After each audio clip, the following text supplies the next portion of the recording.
ప్రాచీన భారతీయ స్త్రీలందరూ కూడాను సత్యనారాయణ వ్రతములన్నీ కూడాను పౌర్ణమి పూజలన్నీ కూడాను ఎంతనో శ్రద్ధగా పూనుకొని చేసేటువంటి వారు.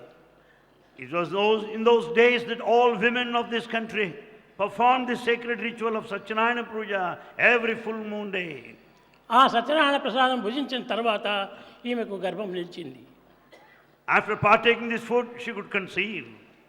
పట్టుపట్టి ఆ యొక్క ప్రసాదం భుజించి తాను తన కార్యక్రమాన్ని పూనుకునేటువంటిది.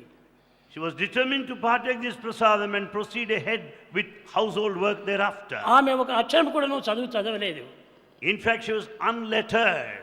చదువు ఏమాత్రం కూడాను తనకు తెలియదు. He didn't have any formal education. కానీ ఈ భగవంతుని పైన విశ్వాసమును మాత్రమే గట్టిగా పూనుకొని చేసేటువంటిది. But she had full and strong faith in God.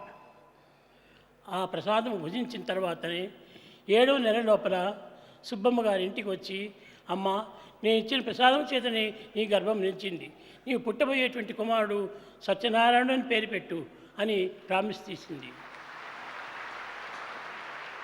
It was only then at the 7th month the Subbamma said, this is the cause. This the sacred ritual is the main cause. And I want you to name the child after Satyanarayana,